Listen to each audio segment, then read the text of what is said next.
105.9 Academy FM. The sound of Folkestone. Hello, my name's Kieran and I'm interested in how the heart works. I spoke to Zumra Sheikh, who is a GP at the Sandgate Road Surgery.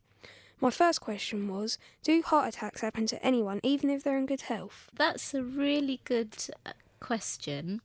I'd like to ask you first, I think we need to clarify why heart attacks happen and how they happen. So I'm going to ask you if you know what causes a heart attack. Have you got any ideas? I think it's overweight and Yeah. stuff like that.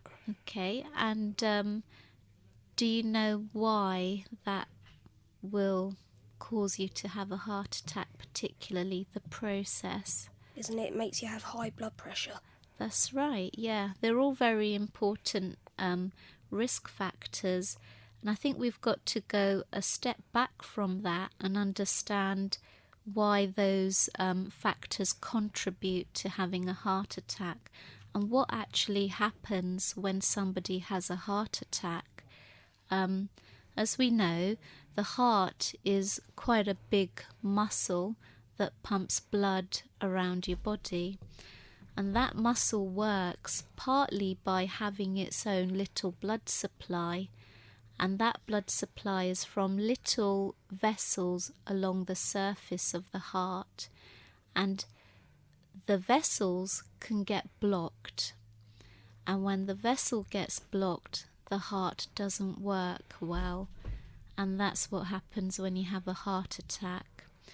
And it's the risk factors you mentioned, like being overweight, high blood pressure, they all cause blockages more easily.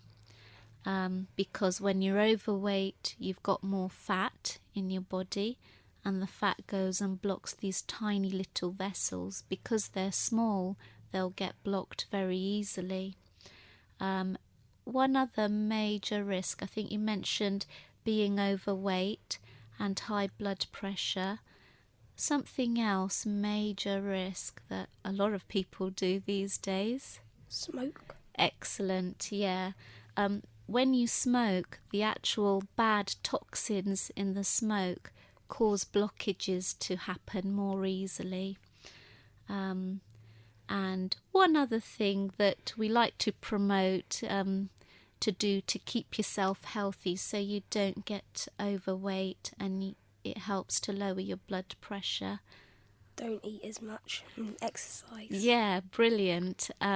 Doing exercise, just, as you say, it will make you lose weight, it'll bring your blood pressure down, and the actual process of forming blockages in those little blood vessels will cut down, will settle down.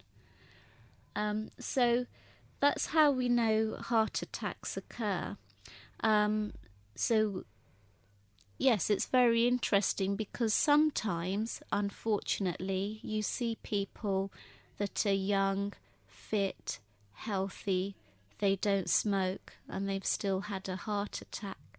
Now, when these people are sort of, unfortunately, we see them in their 30s, 40s, 50s, the only other risk we can think of is maybe a genetic risk, your family risk, and these individuals may come from families that have had heart attacks at younger ages, and that can be just something that's built in. Those such people tend to run on high cholesterol. That's the blood fat that's bad for your heart that causes the blockage. And it's just the way they're made, unfortunately. Their genes make their bodies not get rid of bad cholesterol very well, and it builds up.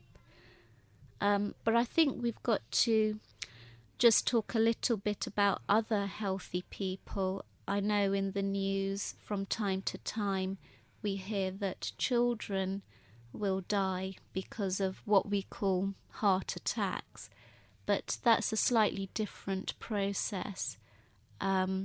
It's not the artery blocking up. That's often occurring due to a slightly different problem. It may be that the structure of their heart isn't quite right, and the way the heart beats is due to an electrical impulse, and the electricity, the electric wiring, the working might not be right, and the heart can go into funny beats and rhythms, or might even stop. So there's a slightly different reason for the sad news that we hear about younger children dying when they've, during a football match or something. How does our heart carry on pumping blood around the body? Okay, so like I said, we know that the heart's a big muscle that's going to pump the blood. Now, we'll break that down a bit. The heart's got two halves, we call the left side and the right side, and each half has two chambers. And I said it's a muscle, and it's the left side of the heart that's having to pump the blood all the way around your body to your brain, your fingertips, your toes. And actually the left side of the heart is a lot bigger, the muscle is a lot thicker, and it's just squeezing. So you imagine it's got to squeeze pretty hard to get that blood all the way round. Children, babies, it's easy because they're smaller bodies, so it does squeeze a bit lighter.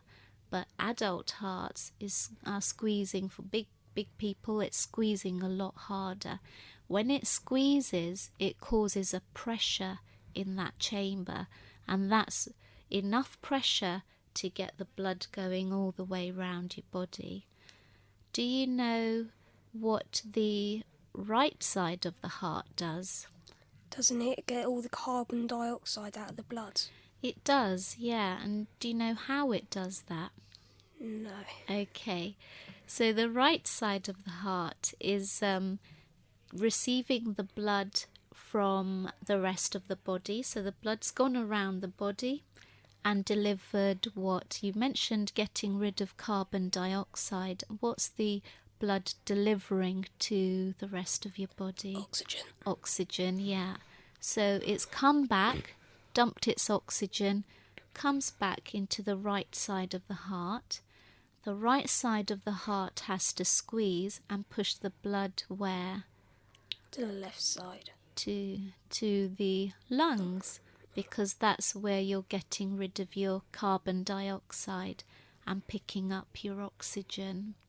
So it's picked up its oxygen, got rid of the carbon dioxide through the lung structure, and it will pump the blood into the left side of the heart, and so forth. How does blood travel uphill without any suction? Yeah, so it's just going back to the pump action of the heart. There's enough pressure there to just push the blood up. I think it's difficult to explain just by talking, but if we had, do you know how people take your blood pressure?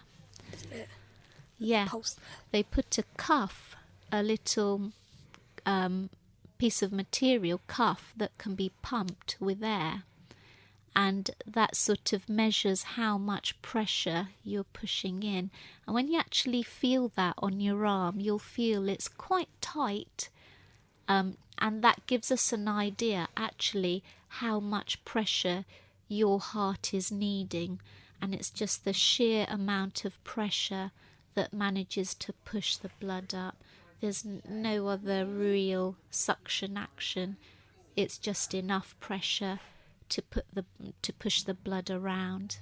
Also, how come when you were born you have blood in your body already? Well, blood's important in a baby. What for? Do you know?